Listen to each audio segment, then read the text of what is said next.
नमस्कार, मैं विक्रांत पांडे। इस समय हमारे साथ सिकंदरपुर के विधायक जी ज़ियाउद्दीन रिजवी जी हैं और ये कोई पॉलिटिकल या कोई रिपोर्टर या ऐसा कुछ संवाद नहीं होने वाला है। एक कैजुअल टॉक है जो मैंने विधायक जी से रिक्वेस्ट किया था बहुत दिनों से, तो उन्होंने आज अपना कीमती समय हम लोगों को दिया है। तो आप लोगों को बताना चाहूँगा, सिकंदरपुर के बहुत ही एक नामचीन, बहुत ही फेमस हमारे विधायक जी हैं, जिनको बच्चा हो, बुजुर्ग हो, माताएं हो, बहनें हो, युवा हो, सब जानते हैं। और चूंकि मैं एक बार यहाँ आया था तो मैंने यहाँ जनता दरबार देखा था विधायक जी का, बड़ा ही इम्प्रेस हुआ था। उसके बाद से मैं सोचा था कि पार्टी से ऊपर उठ के मैं विधायक जी के पर्सनल चीज़ों को आप लोगों के सामने रखना चाहूँगा। नमस्कार विधायक। तो मैं चाहूँगा कि जनता के सामने आप अपना जर्नी बताएंगे थोड़ा, कि आपने किस प्रकार से शुरुआत किया या कैसे आप सिकंदरपुर में आपको जनता ने चुना, आपने जनता के बीच क्या काम किया, उसके बारे में आप थोड़ा कुछ कहना चाहेंगे। देखिए, हम लोग विद्यार्थी जीवन से समाजवादी रहे। अच्छा। और डॉक्टर लोहिया के नीतियों कार्यक्रमों में हम लोगों को विश्वास रहा है और स्वर्गीय जनेश्वर मिश्र के सानिध्य में हम लोगों को काम करने का मौका मिला। छोटे छोटे सवालों पर समाजवादी विचारधारा के लोग आम मानस के मुद्दों को लड़ते थे, जैसे अंग्रेजी हटाओ, शिक्षा एक समान, धन और धरती बट के रहेगी, समान शिक्षा, लेवी कानून, रोटी कपड़ा मकान सस्ता हो, दवाई पढ़ाई मुफ्ती हो, ये सब नारे थे। और उस समय का विद्यार्थी, यूनिवर्सिटी में पढ़ने वाला ये छात्र, वो अधिकांश समाजवादी विज्ञान सभा में काम करता था, जीतता था। और बड़ी बड़ी यूनिवर्सिटियों पर समाजवादियों का कब्जा रहता था। डॉक्टर लोहिया के विचारधारा से उत्प्रोत होते थे और डॉक्टर लोहिया छोटे छोटे मुद्दों को और समाजवादी उठाते थे। विधायक जी, डॉक्टर लोहिया के, माफ़ी चाहूँगा आपको बीच में थोड़ा, क्योंकि बड़ा ही इंटरेस्टिंग आपने बात की। डॉक्टर लोहिया जी का हम सब मेरे हिसाब से पूरे देशवासी सम्मान करते हैं। डॉक्टर लोहिया जी की कुछ बातें आप बताना चाहें कि उनमें ये क्वालिटी थी या ये बात? मैं उन्हीं की बात बता। जी जी। छोटे छोटे मुद्दों, गरीब से जुड़े सवाल, छुआछूत, राजनारायण का आंदोलन को चला, अंग्रेजी हटाने का आंदोलन चला, आपके जो है बेरोजगारी भत्ता देने का आंदोलन चला, आपके जो है ये लेवी माफ करने का आंदोलन चला, और भी तमाम मुद्दों को, जनता से जुड़े सवालों को, रोटी कपड़ा सस्ता होगा, दवाई पढ़ाई मुफ्ती, नारा, रेल का डिब्बा एक समान करने का था, शिक्षा एक समान करने का, IAS के लड़के दूर स्कूल होना पड़े, प्राइमरी स्कूल की व्यवस्था होगी, वहाँ कलेक्टर का भी लड़का पड़े, कप्तान का भी लड़का पड़े और मजदूर का भी लड़का एक साथ रहे, तब जाके इस देश की बदहाली की। और शिक्षा एक समान, ये सब नारे थे और उसी को लेकर के संघर्ष में हुआ है, क्योंकि बड़ी बड़ी हस्तियाँ आई जी। और देश में समाजवादियों का बोलबाला हुआ।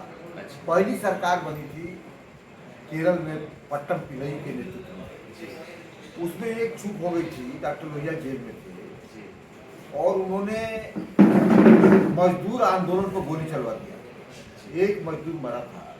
डॉक्टर लोहिया ने जेल से लिख करके चिट्ठी भेजा पट्टम पिल्लई को, तुम इस्तीफा दे दो। वो इस्तीफा नहीं दिए कि भाई एक मजदूर मरा है, ये आंदोलन हो रहा था, हम लाइन आर्डर मेंटेन करना हमारा काम है।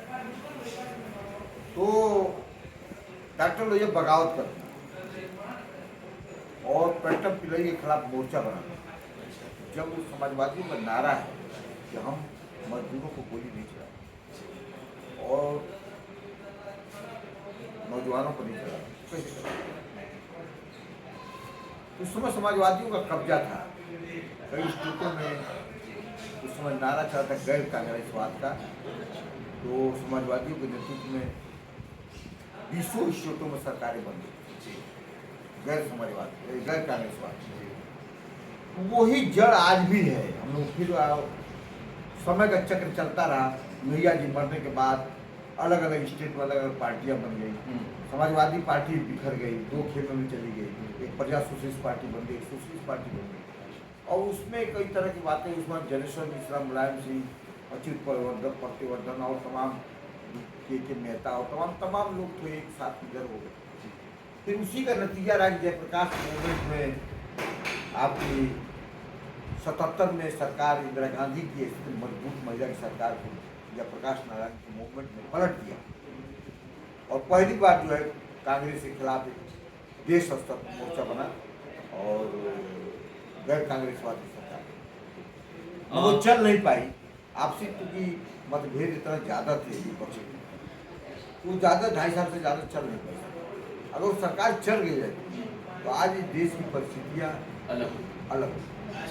अच्छा, आपने जैसे बताया कि अपनी छात्र की राजनीति के बारे में आपने कुछ बात हमारी जनता को बताया, जिस तरीके से उस समय के जो आप लोग ने जो संघर्ष किया, क्योंकि आज के दिन में आम जनता ये सोचती है और कहीं ना कहीं हकीकत है, आपके शायद इस बात से सहमत होंगे कि आज के दिन में भारत की राजनीति में अगर आपको कुछ करना है, कुछ बनना है, लोगों के लिए, जनता के लिए काम करना है, तो आपको चकाचौंध वाली जिंदगी चाहिए। ये आपका कहना सही है, लेकिन आज की राजनीति विलासता की राजनीति, वैभव की राजनीति, अर्जित करने की राजनीति, पहले सेवा की राजनीति। कोई एमएलए ये नहीं जानता था कि हमको तनख्वाह भी मिलेगी, वो सेवा भाव से काम करता था। टूटे फूटे मकान थे, कर्पूरी ठाकुर के मकान बड़े के थे, पलानी के। मुख्यमंत्री बनने के बाद भी एक पक्का मकान है। बहुत ऐसे समझवादी क्योंकि वह कुछ थे, जनेश्वर मिश्रा के पास कुछ और टूटा फूटा मकान था। इलाहाबाद में एक छोटे से कमरे में रहते थे। तो विलासता की राजनीति नहीं थी। अब स्वार्थ की राजनीति, अब विलासता की राजनीति, बहुत अंतर हो गया राजनीति। और जनता भी पहले इतना नहीं इस चीज को ध्यान देता था, जनता लोग साथ देते थे। अब जनता भी विलासता की तरफ जा रही है, वो राशन की तरफ जा रही है, वो फ्री खाना चाहती है, फ्री पहनना चाहती है, फ्री रहना चाहती है, चुनाव में पैसा खोजती है, चुनाव में दारू खोजती है। पहले ये सब बातें नहीं थी। पहले गांव में 10-5 लोग होते थे जो पूरे गांव का वो भिजवाते थे। अब तो नहीं, अब तो हर जनता के घर जाना पड़ता और वो कंपेन करते हैं तो उसका जो है मूल्य लेते हैं, तो काफ़ी राजनीति में गिरावट आ रही, बदलाव आ रही, और वो बातें नहीं रहती। और हम लोगों का पहले चुनाव में खर्च होता था बहुत कम, खर्च बढ़ा दिया लोगों ने, कैपिटलिस्ट आ गए इसमें, इसे पूंजीवाद आ गया, इसे पैसे वाले आ गए। जो पूंजीवाद के खिलाफ डॉक्टर लोहिया ने संघर्ष किया, दाम माधव नीति बनाया, चालू किया कि दाम, कारखाने का माल का दाम और किसान का माल का दाम में समानता होनी चाहिए।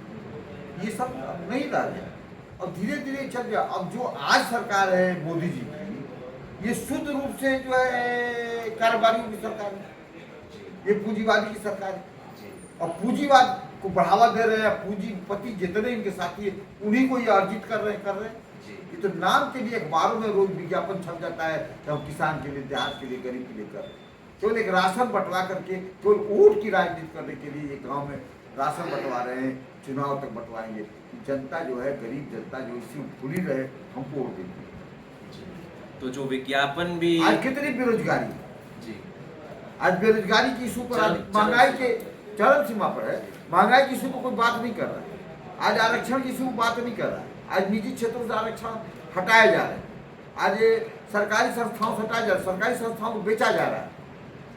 हर जगह हालत खराब है, मगर फिर भी हिंदू मुसलमान गाय गोबर ये कह करके लोगों को बरगलाने का काम आज किया जा रहा है। इसी में जो है जनता खुश है, ये चाहती है। विधायक जी, आपसे मैं एक चीज़ और चाहूँगा। आपने बड़े बेबाक तरीके से अपनी बातें रखी। मैं हमारे जनता से एक मैसेज चाहूँगा आपके लिए। हमारे जो देश के युवाओं हैं, मेरा मानना है कि भारत देश में सबसे ज़्यादा युवा हैं, पूरे विश्व में आप देखेंगे तो भारत देश में सबसे ज़्यादा युवा हैं। उन युवाओं के लिए आप कुछ मैसेज देना चाहेंगे कि भाई धर्म जात पात भेदभाव की राजनीति छोड़ युवाओं के लिए यही मैसेज देना चाहूँगा कि जो डॉक्टर लोहिया का कार्यक्रम था, कभी कोई जात था, न पात था, न कोई बड़ा था, न छोटा था, न कोई अंतर नहीं समझ में आता। सारे लोग मिलकर काम करते हैं, गरीबी के खिलाफ संघर्ष करते हैं, पूंजीपति के खिलाफ संघर्ष करते हैं, पूंजीवाद के खिलाफ लड़ो, मुद्दों की लड़ाई हो। आज इसको बांट दिया गया है, आज समाज को टुकड़े टुकड़े में कर दिया गया, आज समाज बटा हुआ है। और इसको जो भारतीय जनता पार्टी आने के बाद इस समाज को दो धारा में तकसीम कर दिया, बांट दिया, एक अपर क्लास बना दिया, एक लोअर क्लास, और इसको हिंदू मुसलमान में इस देश को बना दिया। और उसी नारे पर जो बीजेपी का पुराना जनसंघ का नारा था, उसी नारे पर वो आज कामयाब है। और कुछ काम भी उन्होंने ऐसा किया कि लोगों को समझ में आ रहा है कि हाँ यही हिंदुत्व की रक्षा कर सकते हैं। जी सर, एक शब्दों में हिंदू भाइयों के लिए कुछ और एक शब्दों में मुसलमान भाइयों के लिए कोई अपने हिसाब से आप मैसेज दीजिए। मैं तो यही कहूँगा कि जो पहली परंपरा चली आ रही है हमारे बाप दादाओं से, एक शब्द में सर आप कुछ एक लाइन में। एक लाइन में कह रहा हूँ जी पहले से जो परंपरा बाप दादाओं के प्राचीन चली आ रही जी है, एक साथ मिल करके त्यौहार मनाते हैं, होली, दीपावली, ईद, लगता ही नहीं था कि हिंदू का त्यौहार है कि मुसलमान का त्यौहार है। मुहर्रम में हिंदू ज़्यादा भाग लेता था, ताजिया उठा, ईद में हिंदू मुसलमान दोनों गले मिलते, होली में हिंदू मुसलमान दोनों साथ रहते। इस परंपरा को भारतीय जनता पार्टी ने खत्म किया है। इस परंपरा को कायम रखने की जरूरत है, तभी देश एक रहेगा, तभी देश स्थिर रहेगा, तभी देश का विकास होगा। और नहीं तो देश जो है का विकास नहीं होगा। जैसे मणिपुर चल रहा है वैसे हर स्टेट चलेगी। तो विधायक जी जियाउद्दीन रिजवी जी ने सिकंदरपुर के जो विधायक है एक बेबाक तरीके से अपनी बात रखी, और मैंने कुछ प्रश्न इनसे इनके पर्सनल ज़िंदगी के बारे में और इनकी राय जो है आज के फिलहाल तत्काल जो राजनीतिक चल रही है भारत में उसके बारे में उन्होंने अपनी राय दी। और मैं भी ये समझता हूँ कि जिस तरीके से हम लोग छोटे थे, मेरे पिताजी भी सीआरपीएफ में थे, हम लोग भी जब ईद का समय आता था तो मस्जिद में जाके सेवैया खाते थे, और रामनवमी में हमारे मुसलमान दोस्त भी हमारे साथ मंदिर चलते थे और हम लोग वहाँ प्रसाद ग्रहण करते थे। समय शायद वो आ चुका है विधायक जी, हम सब युवाओं को हिंदू मुसलमान सिख ईसाई मिल के रहना है। तो बड़ा ही अच्छा एक संदेश मेरे को आप लोगों को विधायक जी का एक यही है कि हिंदू मुसलमान सिख ईसाई वो मिल के रहे और भारत को आगे बढ़ाए। और उम्मीद करते हैं आप सिकंदरपुर ये कहा जाता था पहले, मजहब नहीं सिखाता आपस में बैर रखना, हिंदी है हम वतन है, हिंदुस्तान हमारा। क्या बात, इस नारे को जिंदा रखना पड़ेगा। बहुत बढ़िया, बहुत बहुत बढ़िया। हिंदुस्तान को जिंदा रखना है, हिंदुस्तान की जनता को एक साथ रखना है। तो ये नारे भी कारगर हैं। मजहब नहीं सिखाता आपस में बैर रखना, हिंदी है हम वतन है, हिंदुस्तान हमारा। बहुत बढ़िया, बहुत बढ़िया। तो यही मैसेज है आप लोगों के लिए, आप लोग थोड़ा सा इस चीज़ से ऊपर आने की ज़रूरत है। तो मैं विक्रांत पांडे जियाउद्दीन रिजवी विधायक जी के साथ नमस्कार सारे दर्शकों, बहुत बहुत धन्यवाद। बहुत बहुत धन्यवाद पांडे जी।